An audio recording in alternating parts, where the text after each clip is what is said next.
I remember when I attended college over in the Main Street area, there were many Holocaust survivors that would take me under their wing.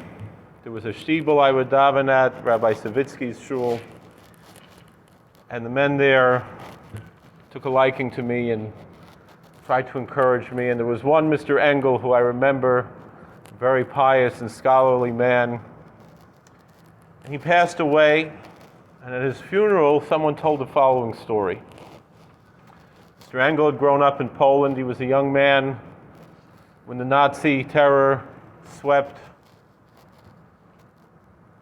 And one year, it came Passover, and he decided that he is not going to let anything pass his lips. Everyone there tried to discourage him. They said, "This is a life or death situation. You have to eat, you have to drink." He said, "I'm still young, I'm strong. Let me try my best to see what I can do." And so the whole week passed. He didn't even take any water because the Nazis, Yimach Shemam, may their memory be obliterated. Although we have to remember, they would even put chametz into the water just to torture the Jewish souls. And it came the last day of Passover, and young Mr. Engel, a teenager, passed out. He fainted. And the other Jews there found some little crumb of stale bread. It was, of course, chametz. Passed it by his nose. The smell should wake him up. And as he woke up, he realized it was Yom Tov. And he had to recite the Kiddush, as the Rav mentioned, the importance of the Kiddush, of the sanctification of the Sabbath and the holidays. And indeed, at the night of the Sabbath and the holiday, if you don't have wine or grape juice, you recite the Kiddush with the hamotzi, with the bread. And so he took that little piece of chametz, and he made a hamotzi, and he made the Yom Tov Kiddush. He was 15 or 16 years old, yet he knew it by heart. How many times in his life had he recited the holiday Kiddush? And on Passover, the first days we recite the Shechianu, and the last days we do not. And he was trying to think to himself, what should he do? He didn't recite Shechianu the first days. Should he recite it now? Because it's the last days we usually don't. Or is he making it up because he didn't?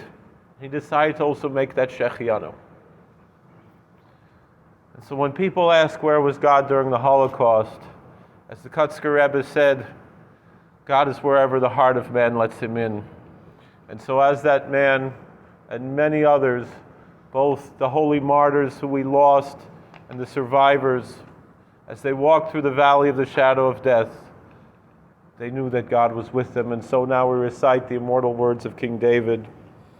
Mizmor LeDavid, Adonai Roi lo echsar, binos deshe yarbitzeni, almei menuchos yenahaleni, nafshi yeshovev, yancheni b'maglei tzedek l'man shemo, gam ki elech begeitz alma ves lo yira ra, ki ata imodi shivtecha mishantecha, heima yenachamuni, ta'aroch lefonai shulchan, neged suraroi, dishantav Hashem en roshi, kosi revoyo, ach tov v'chesed, yirdefuni kol yimei chayoi, v'shavti b'veis Adonai, lo rech yomim.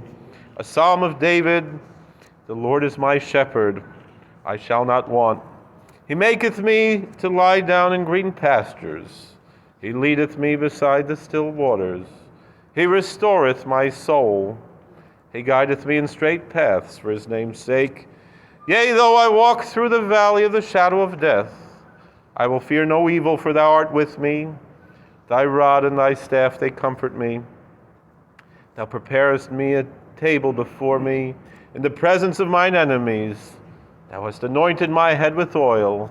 My cup runneth over. Surely goodness and mercy shall follow me all the days of my life, and I shall dwell in the house of the Lord forever. And now, we declare the greatness of God with the Kaddish. יתגדל ויתקדש שמי רבה. Amen. יעמד יברח ישראל.